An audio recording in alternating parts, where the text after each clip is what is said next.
Here are 5 things to know on this Thursday morning. Investigators plan to give an update on the disappearance of Harmony Montgomery today. Harmony was last seen in September of 2019 when she was 5 years old, but authorities didn't even know she was missing until late last year. Our last update on the case was back in June. Investigators were spotted searching a home in Manchester, New Hampshire, where Harmony's father and stepmother used to live. The New Hampshire Attorney General is planning to speak at 2 this afternoon. The man behind the wheel of a car that killed 3 people in Augusta is now admitting to charges against him. Police say Robert Santerre fell asleep and his car crossed the center line, hitting a car with 3 people inside, including a 1-year-old girl. In court, Santerre admitted he's guilty of the civil charges he was facing. He'll likely lose his license for some time and have to pay a fine, but he won't go to jail. The district attorney said his actions didn't warrant manslaughter charges. Meantime, the man acquitted in the deaths of 7 motorcyclists in New Hampshire is still in custody this morning, but now federal officials say Vladimir Zhukovsky is in the custody of Immigration and Customs Enforcement, or ICE.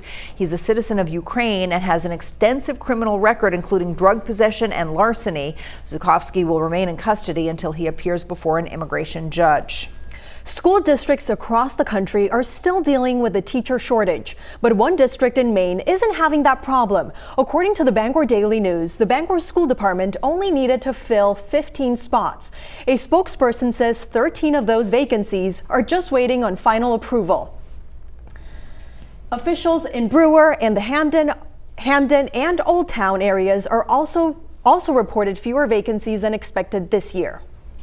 And the Portland Museum of Art is narrowing its search for the architect of a multi-million-dollar project. The museum announced in February that it was launching a campaign to overhaul its downtown location. 100 architecture firms from all over the world applied to work on the project.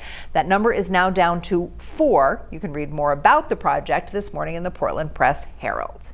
And we've got time for one last check of the weather, Mike. A couple of showers expected this afternoon as a cold front passes. Tomorrow, sunshine develops back into the 70s. Saturday looks good, though. Highs in the 70s with some sun. We're watching a storm to the east on Sunday. Maybe some increased shower risk if that moves closer. And then soaking rain is back in the forecast starting Tuesday into Wednesday. Haven't said that in a long, long time. It's been a we really have a nice long weekend time ahead of us. Yeah, the weekend still looks good, though. Let's keep good. the fingers crossed there. Have a good day, everyone.